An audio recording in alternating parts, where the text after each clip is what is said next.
الحمد للہ نحمده ونصلی علی رسولہ الکریم۔ خواتین سے ذرا گزارش ہے کہ بیان کے دوران اگر خاموشی اختیار کر لیں تو بہت اچھی بات ہے۔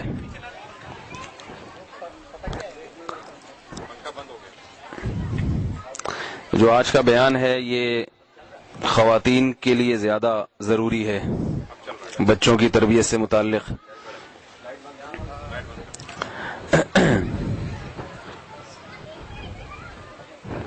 میرا خیال ہے آواز نہیں جا رہی وہاں پہ، خواتین کی جا رہی ہے آواز۔ الحمد للہ نحمده ونصلی علی رسولہ الکریم۔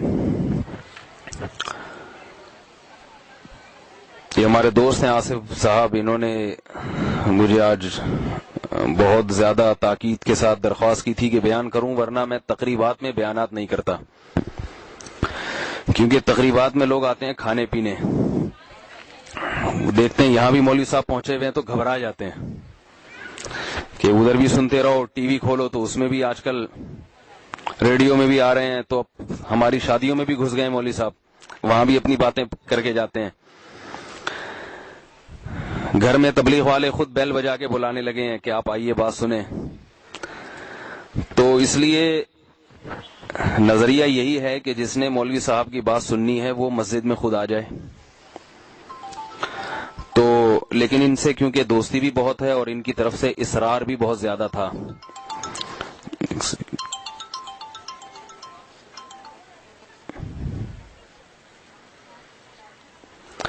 تو اس لیے ان کے بہت زیادہ اصرار پہ کچھ باتیں آپ حضرات کی خدمت میں پیش کروں گا، کیونکہ یہ تقریب بچے ہی کی ہے، بچوں ہی کے حوالے سے، تربیت کے حوالے سے کچھ باتیں آپ کے سامنے رکھنی ہیں۔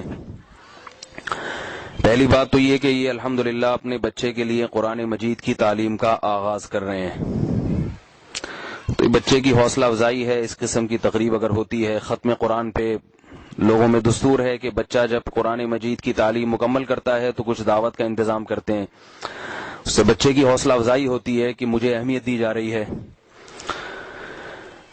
یہ اللہ تعالیٰ کا بہت بڑا انعام ہے، اللہ کا بہت بڑا کرم ہے کہ دینی تعلیم، اللہ کی کتاب کی تعلیم کا جو رواج اہل اسلام میں ہے دنیا کے کسی مذہب میں نہیں ہے۔ آپ نے کبھی نہیں دیکھا ہوگا کہ عیسائی بائبل کی تعلیم کا آغاز کرنے کے لیے کوئی تقریب کا انعقاد کریں کہ بچے کو ہم بائبل سکھا رہے ہیں۔ یہودیوں کو شاید آپ نے نہ دیکھا ہو کہ بچوں کو تورات کے لیے پڑھانے کے لیے باقاعدہ کسی ٹیچر کا انتظام کیا ہو۔ اگر کوئی پڑھتے بھی ہیں پڑھاتے بھی ہیں تو بہت ہی محدود، بہت ہی مخصوص قسم کے لوگ ہیں۔ یہ اللہ کا فضل ہے کہ ہمارے ہاں والدین کیسے ہی کیوں نہ ہوں، دین سے کتنے ہی دور کیوں نہ ہوں، پھر بھی انہیں یہ احساس ہوتا ہے کہ ہم نے اپنے بچوں کو دینی تعلیم دینی ہے، قرآن مجید پڑھانا ہے۔ تو پہلی بات تو یہ کہ اس جذبے کو اور پکا کرنے کی ضرورت ہے۔ یہاں جتنے حضرات بیٹھے ہیں، جتنے مرد ہیں اور جو خواتین ہیں، ان سے بھی گزارش کروں گا کہ آپ یہ تہیہ کریں کہ ہم نے اپنے ہر بچے کو قرآن مجید کی تعلیم دینی ہے۔ وجہ اس کی یہ ہے کہ ہمیں یہ اطمینان ہے، یقین ہے کہ یہ اللہ کی کتاب ہے جو اللہ نے آسمان سے نازل کی، اور یہ کتاب آج تک اسی طرح محفوظ ہے جس طرح محمد صلی اللہ علیہ وسلم پہ نازل ہوئی تھی۔ ہم اگر اپنے بچوں کو یہ تعلیم نہیں دیں گے تو یہ کتاب اگلی نسل میں منتقل نہیں ہو سکتی، صرف کتابوں کے اندر محفوظ ہو جائے گی، اور جو علم بھی سینے سے نکل جاتا ہے وہ محفوظ نہیں رہتا۔ علم ہمیشہ وہ ہوتا ہے جو انسان سینہ بسینہ ایک دوسرے کو ٹرانسفر کرتے ہیں، منتقل کرتے ہیں۔ قرآن مجید کی تعلیم کے دو راستے ہیں، ایک ہے حفظ کرنا اور ایک ہے اس کے الفاظ کو پڑھنا آ جانا، سیکھنا اسے، جسے تجوید کی تعلیم کہا جاتا ہے۔ یہ دونوں چیزیں سینہ بسینہ چلتی ہیں، سینہ بسینہ۔ حفظ بھی آپ کو معلوم ہے، جو بچے قرآن حفظ کرتے ہیں ظاہر ہے وہ محدود ہوتے ہیں، لیکن ناظرہ پڑھنا بچے کو آ جائے. آپ دیکھتے ہیں کہ آج کل جو انگلش لینگویج سینٹر ہیں ان میں جو انگلش پڑھائی جاتی ہے اس میں ٹیچر ایک ایک لفظ کو الگ الگ بتاتے ہیں کہ انگریز یہ لفظ ایسے ادا کرتے ہیں. ایکسنٹ، پروناؤنسیشن، یہ ساری چیزیں باقاعدہ سبق کا حصہ ہوتی ہیں. ایسا نہیں ہے کہ آپ کوئی چیز اسپیلنگ دیکھ کے آپ خود فیصلہ کر لیں کہ یہ لفظ ایسے پڑھا جائے گا. ایک مثال دیتا ہوں، BUT بٹ، مگر جب یہ PUT ہوگا تو پٹ نہیں ہوگا، یہ پٹ ہوگا. سمجھ رہے ہیں نا بات کو؟ تو سیکھا جاتا ہے کسی استاد سے ہر زبان کو. قرآن مجید بھی صرف دیکھ کے پڑھ لینا، کسی ٹیچر کے بغیر، کسی قاری کے بغیر، کسی استاذ کے بغیر، یہ ممکن نہیں ہے. صحابہ کرام نے سب سے پہلے رسول اللہ صلی اللہ علیہ وسلم سے قرآن مجید کے الفاظ سیکھے.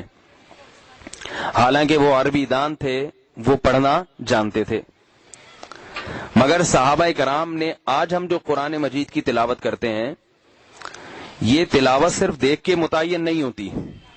میں ایک مثال دیتا ہوں آپ کو. قرآن مجید میں ایک آیت ہے، بسم اللہ مجریہا و مرساہا. اب دیکھیں، را کے نیچے جب زیر ہوتا ہے نا، زیر، تو رے نہیں پڑھا جاتا بلکہ ری پڑھا جاتا ہے. اتنا تو میرا خیال ہے سب نے قاعدہ پڑھا ہوگا نا، را زیر ری، اور کھڑی زیر ہو تو ری کھینچ لیں گے اس کو.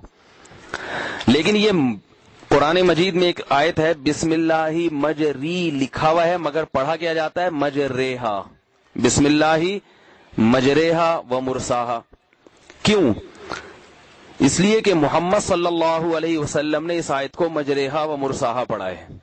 تو صحابہ کرام نے آپ سے جو لفظ سیکھا ہے، وہ سیکھا ہوا لفظ جو آپ صلی اللہ علیہ وسلم سے سنا تھا، وہ لفظ آگے منتقل کر دیا. آپ حضرات کی توجہ تو ہے نا میری طرف؟ جیسا سنا ویسا ہی آگے منتقل کیا ہے. تو آج تک ایسا ہی پڑھتے چلے آ رہے ہیں. ایک اور لفظ ہے قرآن مجید میں، لا تأمنا. اب دیکھیں، یہ لا تأمنا اور آمنا دونوں ایک جیسے لفظ ہیں، مگر آمنا جب پڑھا جاتا ہے تو ایسے جیسے آمنا آسانی سے پڑھ لیا آپ نے. لیکن لا تأمنا میں کیا کیا جاتا ہے؟ قاری حضرات جو ماہر قاری ہیں وہ بتاتے ہیں کہ لا تأمنا کا لفظ جب آپ پڑھیں گے تو منہ کو گول کرنا پڑے گا آپ کو.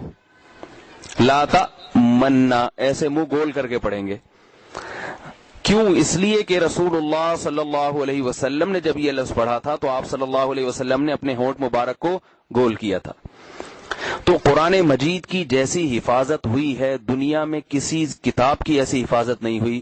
اور قرآن مجید کی وجہ سے اللہ نے عربی زبان کو بھی آج تک محفوظ کیا. آپ اگر تاریخ اٹھا کے دیکھیں، 1400 سال پرانی کوئی بھی زبان آج موجود نہیں ہے دنیا میں. یہودیوں کی ایک عبرانی زبان ہے جسے وہ اداروں کی حد تک محدود ہے، بولی نہیں جاتی، جبکہ عربی زبان 20 ملکوں میں بولی جا رہی ہے باقاعدہ. 20 ملکوں میں، بہت بڑی آبادی ہے ان 20 ملکوں کی جس میں عربی زبان بولی جا رہی ہے. بین الاقوامی زبان سمجھی جاتی ہے عربی، 1400 سال گزرنے کے بعد بھی. اور آپ اگر رسول اللہ صلی اللہ علیہ وسلم سے 30-40 سال پہلے جو شاعر گزرے عربوں میں، جو زمانے جاہلیت کے شعراء تھے جن کا اسلام سے کوئی تعلق نہیں، ان شاعروں کے دیوان اور ان کا کلام آج تک محفوظ ہے، مدارس میں پڑھایا جاتا ہے. اللہ نے ان کو بھی محفوظ کر لیا. کیوں؟ تاکہ نبی صلی اللہ علیہ وسلم کے زمانہ جو قریب تھا 40 سال پہلے، ان شاعروں کا کلام محفوظ ہوگا تو عربی اپنی نیچرل کنڈیشن میں موجود رہے گی، تبدیل نہیں ہو پائے گی. تو بھئی یہ سارا کام اللہ نے کیوں کیا؟ اب دیکھیں، عربی میں پانی کو کیا کہتے ہیں؟ ماں کہتے ہیں نا. آپ اگر 2000 سال پرانی عربی کی تحریر پڑھیں گے اس میں بھی پانی کو ماں ہی کہا جاتا ہے، تبدیل نہیں ہوا یہ لفظ. 2000 سال پرانی عربی میں اگر آسمان کو سما کہا جاتا تھا تو آج بھی سما کہا جاتا ہے. زمین کو ارض کہا جاتا تھا، آج بھی زمین کو ارض کہتے ہیں. آنکھ کو عین کہتے تھے، آج بھی عربی میں آنکھ کو عین کہتے ہیں، تبدیلی نہیں ہوئی. تو یہ کیوں اللہ نے عربی زبان کی حفاظت کی ہے؟ اللہ تعالیٰ کو زبانوں سے تو واسطہ نہیں ہے نا. جہاں اتنی ساری زبانیں تبدیل ہو گئیں یہ بھی ہو جاتی. لیکن اللہ کے علم میں یہ بات تھی کہ اس زبان میں میں نے اپنا کلام نازل کرنا ہے اور اس کلام میں میرے قوانین، میری باتیں محفوظ کرنی ہیں قیامت تک کے لیے. یہ میں نے محفوظ کرنی ہے تاکہ لوگ جب فزکس کی کتاب میں فزکس کے فارمولے پڑھیں، میتھ کی کتاب پڑھیں اور ان کو جمع تفریق کرنا آ جائے. بات ذرا توجہ سے سنیے گا. کیمسٹری پڑھیں گے تو ان کو بہت سارے فارمولے آ جائیں گے، دوائیں بنانا سیکھ جائیں گے، تو بہت ساری چیزیں ان کو بہت ساری کتابوں سے پتہ چلیں گی. لیکن سیدھا راستہ کہ انسان کو بنایا کیوں، یہ وہی بتا سکتا ہے جو بنانے والا ہے. ایسا ہی ہے نا. دیکھیں میں آپ کو یا ڈاکٹر آپ کو وہ چیز بتائے گا جو اس نے پڑھی ہے میڈیکل کالج میں، آپ اس سے بیماریوں کے بارے میں معلومات کریں. لیکن ہمیں بنایا کیوں گیا؟ تو جو چیز بنانے والا ہوتا ہے نا، جو کریٹر ہوتا ہے، وہ بتاتا ہے کہ اس کا مقصد کیا ہے، وہ بتاتا ہے کہ اس کو بنایا کیوں گیا ہے. کچھ تو ہماری ضرورتیں ہیں دنیا میں گزارنے کے لیے. ہمیں روٹی بھی چاہیے، ہمیں بیماریوں کے علاج کے لیے دوائیں بھی چاہیے، ڈاکٹروں کے مشورے بھی چاہیے، تو اس کے لیے ڈاکٹر بھی چاہیے ہمیں. یہ ساری ہماری ضرورتیں ہیں. لیکن دنیا میں آنے کا مقصد کیا ہے، یہ آپ کو نہ فزکس کی کتاب بتائے گی، نہ میتھ کی کتاب بتائے گی، نہ کیمسٹری کی کتابیں بتائیں گی. یہ آپ کو وہ ذات بتائے گی جس نے آپ کو بنایا.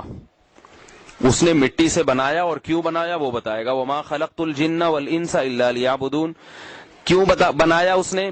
اللہ نے اس پوری کائنات کی وجہ بتائی ہے. میں نے پوری کائنات کو کیوں بنایا، ایک ایک چیز کی وجہ بتا دی پوری. دیکھیں جب بھی کوئی چیز بنائی جاتی ہے کوئی وجہ ہوتی ہے نا، اس کی کوئی وجہ ہوتی ہے. ایک ڈاکٹر کوئی بہت زبردست میڈیسن ایجاد کرتا ہے تو وجہ اس کی ہے کہ فلاں بیماری ہے جس کے خاتمے کے لیے یہ دوا میں نے ایجاد کی ہے. اگر وہ محنت کر کے کوئی چیز بنائے اور ڈاکٹر سے آپ پوچھیں یہ آپ نے تجربہ کیوں کیا، یہ اتنے سارے کیمیکل کو ترتیب دے کے آپ نے یہ ٹیبلٹ کیوں بنائی، وہ کہ ویسے ہی بنائی ہے، تو لوگ کہیں گے یہ ڈاکٹر ہی کوئی پڑھا لکھا آدمی تو نہیں ہے یہ. تو اللہ تعالیٰ نے بھی اس کائنات کو بنایا، یقیناً کوئی وجہ ہے اس کی. تو اللہ بتاتے ہیں پوری کائنات کی وجہ تو تمہیں بتاتا ہوں. وَسَخَّرَ لَكُم مَّا فِي السَّمَاوَاتِ وَمَا فِي الْأَرْضِ جَمِيعًا مِّنْهُ. فرمایا اس کائنات میں جو کچھ بنایا تمہارے لیے بنایا، انسان کے لیے، تمہاری خدمت کے لیے. سورج ہے، چاند ہے، ستارے ہیں، سمندر ہے، زمین ہے، آسمان ہے، جو کچھ کائنات میں ہے آسمانوں میں اور زمین میں، سب کس کے لیے بنایا؟ انسان کے لیے. اب سوال یہاں آ کے ختم ہوتا ہے کہ انسان کو کس کے لیے بنایا. اب اس میں دو نظریے ہیں. ایک ہے غیر مسلم کا نظریہ، وہ کہتا ہے انسان کو عیش و عشرت کے لیے بنایا، عیاشی کے لیے. تبھی آپ یورپ میں دیکھیں نائٹ کلب ہیں اور عیاشی کا کوئی ایسا ذریعہ انہوں نے چھوڑا نہیں ہے جو ہوئے جس میں عیش و مستی ہو اور وہ ان کی دسترس میں آتا ہو، وہ چھوڑا نہیں انہوں نے. نت نئے طریقے ایجاد کرتے ہیں عیش اور عشرت کے، کیونکہ وہ کہتے ہیں کہ ہمیں دنیا میں انجوائے کرنے کے لیے بنایا ہے، اللہ نے ہمیں مزے کے لیے بنایا ہے. تو اللہ نے قرآن مجید میں اس نظریے کی نفی کی ہے کہ یہ کائنات تمہارے لیے، تمہیں مزے کرنے کے لیے نہیں بنایا، بلکہ تمہیں کیوں بنایا. یہ چونکہ میرا موضوع نہیں ہے اس لیے میں اس کو سمیٹتا ہوں، میں اصل بات کی طرف آتا ہوں. تمہیں کیوں بنایا؟ اما شاکرا و اما کفورا. یہ کائنات تمہاری خدمت میں لگا دی. تمہیں یہ دیکھنا چاہتا ہوں کہ تم اس کائنات کے عیش و عشرت میں پڑھ کے مجھے یاد رکھتے ہو یا مجھے بھول جاتے ہو. امتحان کے لیے بنایا، تمہارا امتحان ہے. شکر گزار بنتے ہو یا ناشکری کرتے ہو. احسانات کی بارش کر دی. ساری کائنات ہمارے لیے اور ہمیں کس کے لیے؟ اپنے لیے، آزمانے کے لیے کہ میں نعمتیں دوں گا، میں دیکھوں گا کہ پھر میں اپنے احکامات جب تمہیں دوں گا تو ان احکام پہ تم عمل کرو گے یا نہیں کرو گے. کھاؤ گے پیو گے میری نعمتیں، مگر جب میری اطاعت کا وقت آئے گا تو مجھے بھول جاؤ گے.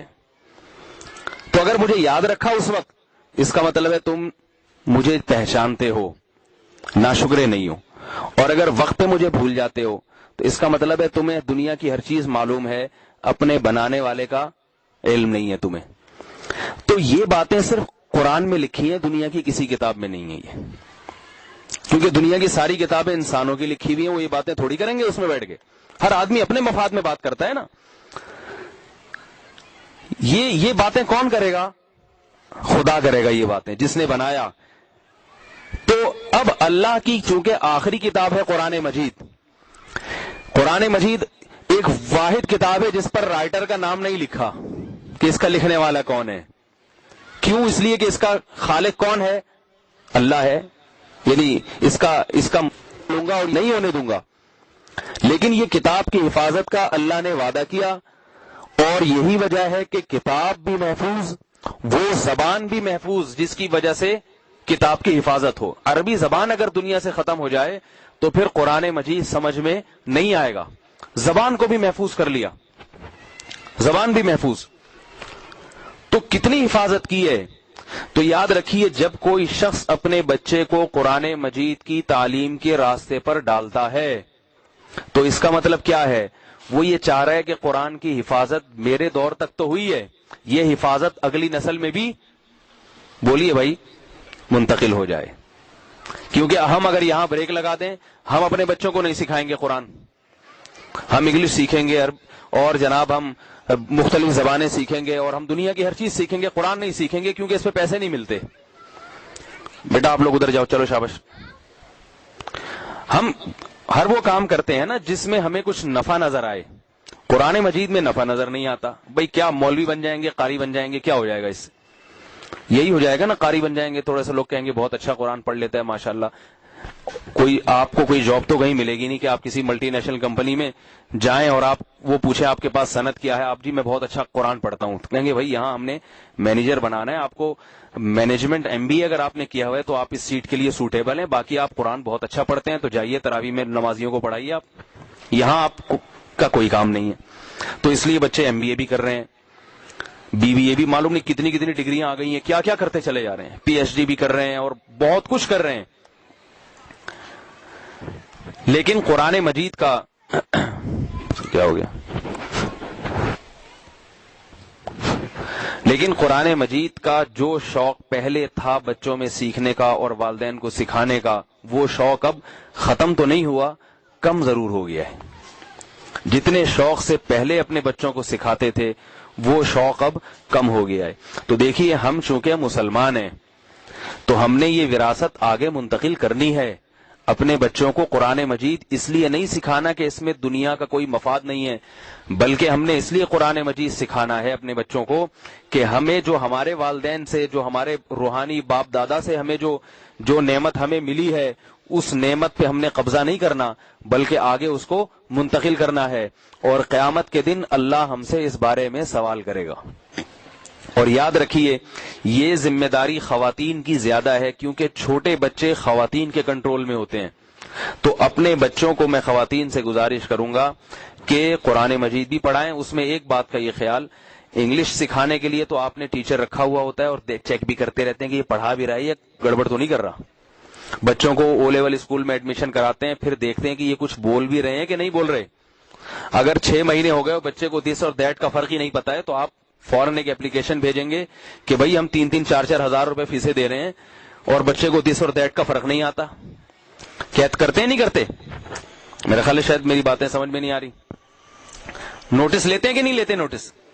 لیکن میں دیکھتا ہوں کہ بچے کو گھر میں جب قاری لگوا دیا نا پڑھانے کے لیے، قاری صاحب آ رہے ہیں مسجد سے پڑھانے کے لیے، تو دیکھتے ہی نہیں ہے کہ بچے کو کچھ آ بھی رہا ہے یا نہیں آ رہا. بس ایک ذمہ داری ہے، قاری صاحب کو ایک فیس دے دی، یہ آپ کے پیسے ہیں. بہت سارے قراء حضرات کو دیکھا ہے وہ آتے ہیں اور گھروں میں ایسے طواف کر کے چلے جاتے ہیں جیسے صفا اور مروہ کی صحیح ہوتی ہے نا، اپنی ایک آنا ہے اور طواف کر کے چلے جانا ہے، اور وہ پتہ نہیں بچہ ہلتا رہتا ہے بس بیٹھ کے. والدین کو اس سے کوئی غرض ہی نہیں ہے کہ یہ قاری صاحب محنت کر رہے ہیں، بچے کے الفاظ درست ہو رہے ہیں کہ نہیں ہو رہے. وجہ اس کی ہے کہ ان کو یہ تو علم ہے کہ اگر بچے کو جو ہم نے O لیول اسکول میں ایڈمیشن کروایا ہوا ہے، اگر بچے کو کچھ نہیں آیا تو اس کا فیوچر برباد ہو جائے گا. لیکن قاری صاحب کے بارے میں پتا ہے کہ بچے کو اگر قرآن پڑھنا نہیں آیا تو نہ آئے، ہمیں ثواب تو مل جائے گا نا فیس دینے کا. تو یہ بہت بے رخی کی بات ہے. قرآن مجید میں ہے کہ اللہ تعالیٰ نے قرآن مجید میں فرمایا کہ قرآن قیامت کے دن شکایت کرے گا اور نبی شکایت کریں گے، ان قوم اتخذوا ھذا القرآن مہجورا، اے اللہ میری قوم نے اس قرآن کو پسے پش ڈال دیا تھا، اللہ کے کلام کو پسے پش ڈال دیا تھا، پھینک دیا تھا دوسری طرف. تو ایسا رویہ قرآن مجید کے ساتھ اختیار نہیں کرنا چاہیے.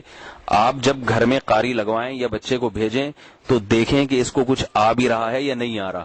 نہیں آ رہا تو قاری صاحب سے جا کے پوچھیں کہ قاری صاحب آپ جتنا اچھا پڑھتے ہیں یہ کیوں نہیں پڑھ رہا؟ 6 مہینے ہو گئے تو ویسے کا ویسے ہی ابھی تک، اس کو تو ہا اور ہا کا فرق نہیں آیا، تو یہ کیا وجہ ہے؟ تو یہ پوچھیں. اگر وہ پھر بھی محنت نہیں کرتے، قاری تبدیل کریں.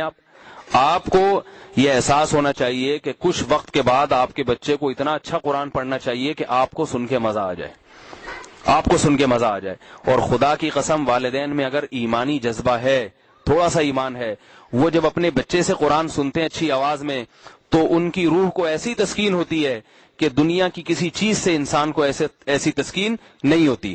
اتنا سکون ملتا ہے کہ میری اولاد کی زبان پہ اللہ کا کلام بہت اچھے انداز سے جاری ہو گیا. تو محنت کروائیں، اچھے انداز سے، خوبصورت انداز سے بچے کو قرآن. دیکھو تراویح ریڈیو پہ کتنے جگہوں سے نشر ہوتی ہے، لیکن لوگ حرم کی تراویح شوق سے سنتے ہیں کہ نہیں سنتے؟ وجہ کیا ہے؟ لب و لہجہ بہت اچھا ہے پڑھنے کا. ایسا ہی ہے نا، جو حرم کے امام پڑھتے ہیں کتنا مزہ آتا ہے. اگر کوئی ایسے ہی کوئی حرمین میں کوئی ایسا آدمی کھڑا کر دیا جائے جو آواز بھی صحیح نہ ہو، لہجہ بھی اچھا نہ ہو اور پڑھنا بھی اچھا نہ جانتا ہو، تو پھر لوگوں کے لیے حرمین میں تراویح پڑھنا بہت مشکل ہو جائے گا.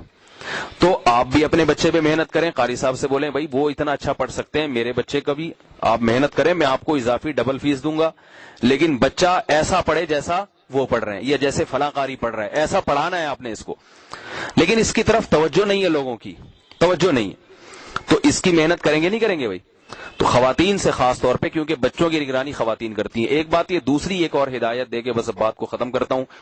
دوسری بات یہ کہ بچوں کو قرآن مجید کی کچھ صورتیں حفظ بھی کروائیں. یہ کام خواتین اچھی طرح سے کر سکتی ہیں، اس بہانے ان کو بھی حفظ ہو جائے گا. 30واں پارہ ایسا ہے جس کی صورتیں چھوٹی چھوٹی ہوتی ہیں اور نمازوں میں باقاعدگی سے پڑھی جاتی ہیں. تو بچوں کو 30واں پارہ مکمل حفظ ہونا چاہیے. میں اپنے رشتہ داروں میں ایسی خواتین جانتا ہوں جنہوں نے اپنے سب بچوں کو 30واں پارہ حفظ کروایا ہے. بلکہ بعض خواتین نے، ہمارے ہی خاندان میں ایسی خواتین ہیں جنہوں نے گھر کے کام کاج کے ساتھ پوری فیملی سنبھالی ہوئی ہے. انہوں نے گھر کے کام کا جوائنٹ فیملی میں ہے اور اپنے بچوں کو 20 پارے زبانی یاد کرا چکی ہیں، وہ گھر میں ہی کسی قاری اور استاذ کے بغیر. خود حفظ نہیں ہے لیکن بچوں کو کروا دیا، بچوں کو دے دیا. اور اسکول بھی ساتھ ساتھ چل رہا ہے. بچوں نے میٹرک بھی کر لیا ہے، 20 پارے حفظ ہو گئے اور میٹرک بھی کر چکے ہیں وہ. گھر میں اگر خواتین اپنے بچے پہ صرف آدھا گھنٹہ روز دے دیں، آدھا گھنٹہ، میں دعوے سے کہتا ہوں آپ 1-2 سال میں اس کی برکتیں دیکھیں کیا ہوں گی. افسوس اس پر ہے کہ آپ خواتین کو کہہ دینا کہ ٹیچر بن جاؤ کسی اسکول میں، 12 گھنٹے پڑھاؤ مسلسل، وہ پڑھا دیں گی. گھر میں آدھا گھنٹہ بچوں پہ خرچ کرنے کے لیے تیار نہیں ہے. تو گھر میں آدھا گھنٹہ بچوں پہ لگائیں. وہ بچہ اسکول جا کے جو 6 گھنٹے لگائے گا نا، وہ فائدہ نہیں ہوگا جو ماں باپ کے گھر میں آدھا گھنٹہ لگانے سے اس کو فائدہ ہوگا، اور خاص طور پہ ماں کی محنت سے. تو خواتین سے بھی گزارش کروں گا کہ قرآن کی تعلیم کو گھر میں زندہ کریں. بچے کو 30واں پارہ کم از کم زبانی یاد کرا دیں. مجھے افسوس ہوتا ہے، لوگ فون کرتے ہیں نا، کوئی دعا بتا دیں، کوئی دعا، تو میں جب بتاتا ہوں تو ان کی الفاظ ہی سمجھ میں نہیں آتے. انگلش میں بتاؤ نا، ترجمہ فوراً یاد ہو جائے گا 2 منٹ میں.